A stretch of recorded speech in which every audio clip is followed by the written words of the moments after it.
Lockdown के वक्त मैं बाहर में घूमता था बहुत ज़्यादा, अपने दोस्तों के साथ, उन लोगों के साथ खेलता था, घूमता था, पिटता था, लड़ता था और भी बहुत कुछ करता था। और मैक्सिमम टाइम मेरा घर के बाहर ही बीतता था लॉकडाउन के टाइम, क्योंकि हम एक गांव के एरिया में हैं। लॉकडाउन के वक्त हो सके बाहर में घूम नहीं पाते, लेकिन हम गांव के एरिया में हैं तो हम लोग अपने जंगल ग्राउंड ये सब में खेलने चले जाते थे। तो दिन भर मेरा उधर ही बीतता था, क्रिकेट, फुटबॉल, वॉलीबॉल खेलने में ही मेरा ज़्यादातर टाइम बर्बाद हो जाता था। और उसके बाद जब मैं घर में रहता था तब मेरे साथ क्या होता था कि मैं घर में आता था, फ्रेश होता था और मोबाइल पकड़ के 12 बजे तक, रात तक मैं गेम्स खेलता था, वीडियोस देखता था।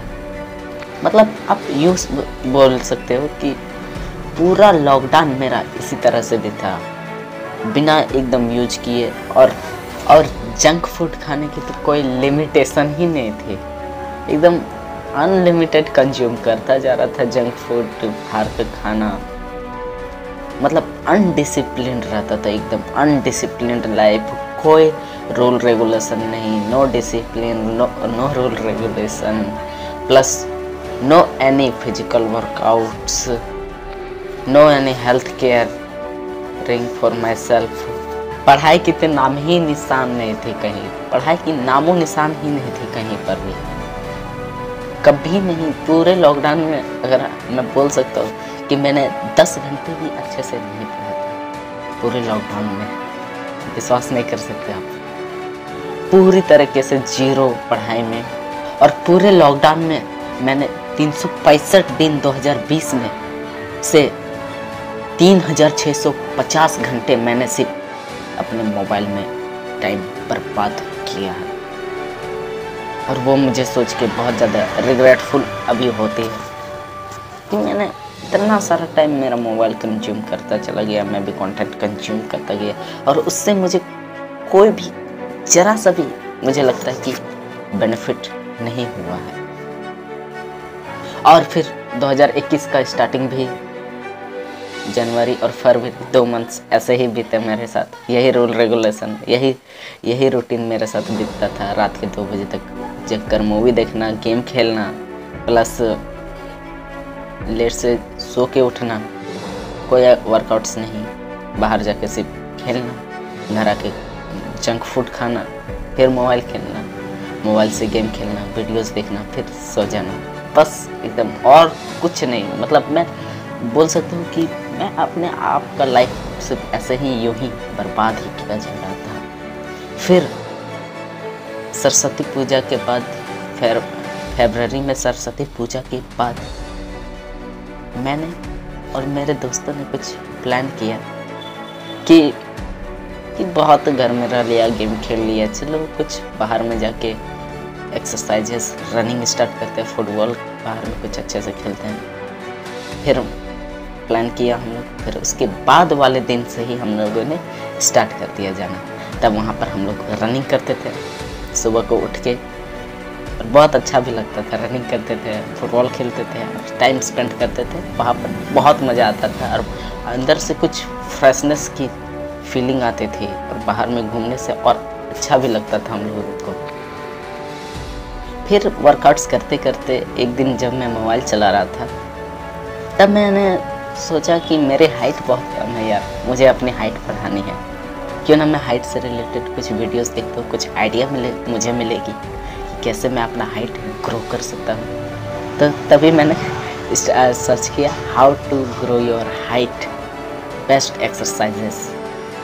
फिर सर्च किया, फिर मैंने बाबा रामदेव जी का वीडियो देखा कि 5 yoga poses for height increasing.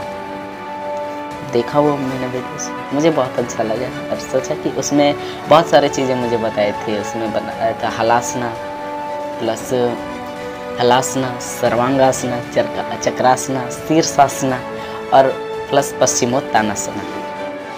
ये 5 योगा टिप्स आसनास मुझे बताए थे बाबा जी वीडियोस में, मैं बेसिकली देखा था।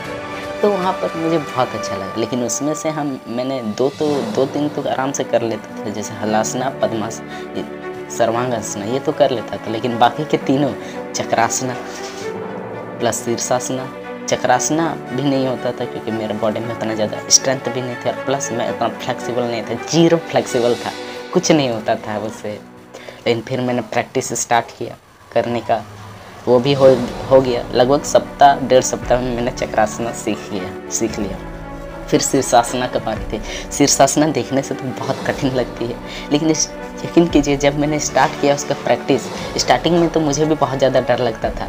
3-4 दिन 7 दिन तो ऐसे ही प्रैक्टिस करते रहा, स्ट्रेंथ को अपने डेवलप करते रहा। फिर 7 दिन 8 दिन 10वें दिन में मैंने अपना शीर्षासना सीख गया। यकीन में मुझे बहुत दिन लगा था, 10 दिन बहुत ज़्यादा होते हैं शीर्षासना के लिए। आप 2 दिन में भी सीख सकते हैं शीर्षासना, बहुत ईजी है। देखने में भले ही कठिन लगती है लेकिन एक्चुअल में वो नहीं है। रही बात पश्चिमोत्तानासन की, तो वो मैं सब एक्सरसाइजेस के साथ, सब आसनास के साथ मैंने कंपलसरी कर दिया था। जैसे मैं सर्वांगासना भी करता था तो रेस्ट के लिए मैं पश्चिमोत्तानासन करता था, शीर्षासन के लिए भी रेस्ट के लिए पश्चिमोत्तानासन करता था, चक्रासन के लिए भी करता था। इस तरह से पश्चिमोत्तानासन भी मेरा हो गया। फिर से मेरे अंदर एक अलग लेवल का जोश था। रही बात पश्चिमोत्तानासन की, तो वो मैं सब एक्सरसाइजेस के साथ, सब आसनास के साथ मैंने कंपलसरी कर दिया था। जैसे मैं सर्वांगासना भी करता था तो रेस्ट के लिए मैं पश्चिमोत्तानासन करता था, शीर्षासन के लिए भी रेस्ट के लिए पश्चिमोत्तानासन करता था, चक्रासन के लिए भी करता था। इस तरह से पश्चिमोत्तानासन भी मेरा हो गया। फिर से मेरे अंदर एक अलग लेवल का जोश था और प्लस गजब नेक्स्ट लेवल वाला फीलिंग आ रहा था। और तब मेरे बॉडी का जितना भी अंदर से डेड सेल्स हैं, बुरे सेल्स हैं, लगभग ऑलमोस्ट उसमें से 60% मेरा ख़त्म हो चुका था। और तब मेरा बॉडी का ग्रोथ भी हुआ, थोड़ा इम्प्रूव हुआ।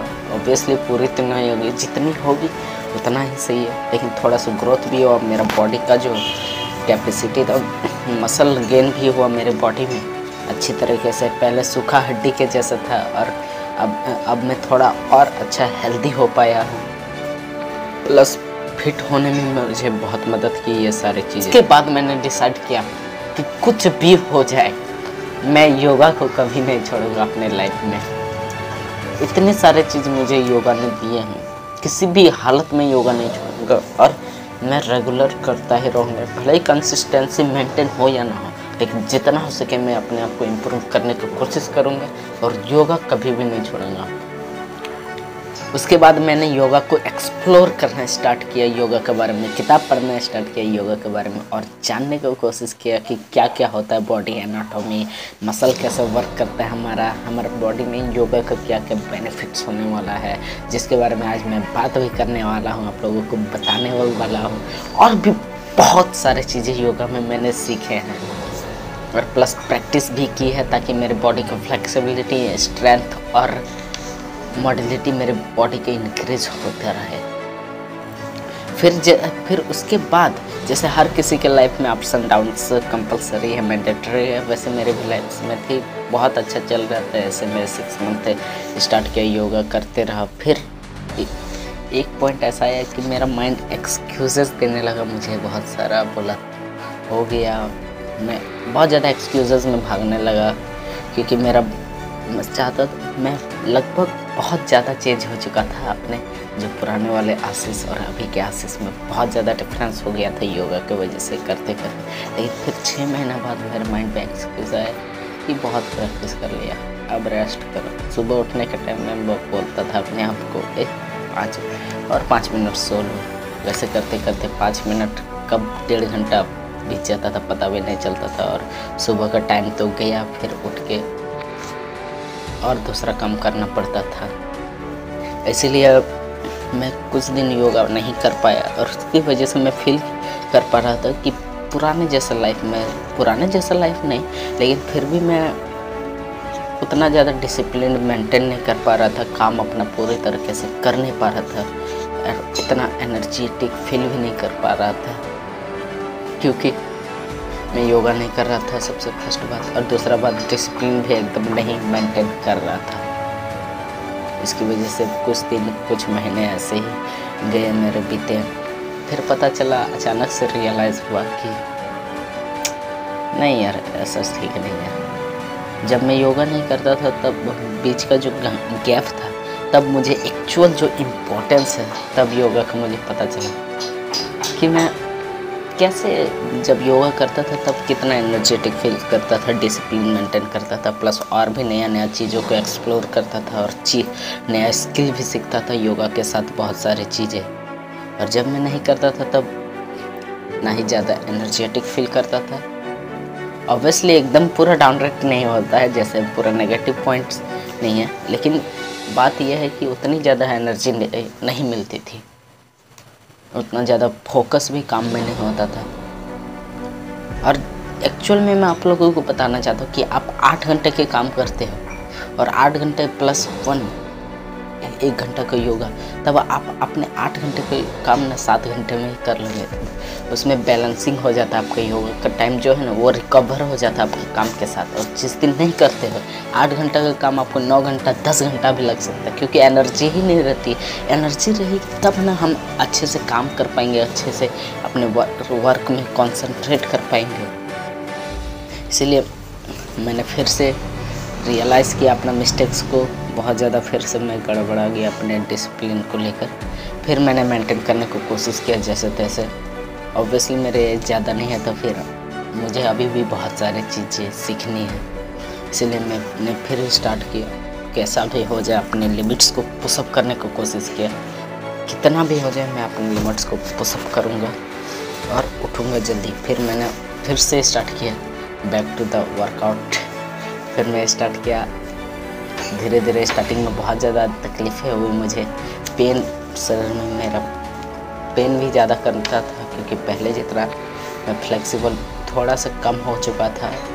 पूरा नहीं ख़त्म हो जाता है, कभी थोड़ा सा कम हो जाता है, लेकिन जब योगा करता था कंसंट्रेट भी करता था, खाना अच्छा से पचता था और प्लस नींद भी अच्छे से आती थी।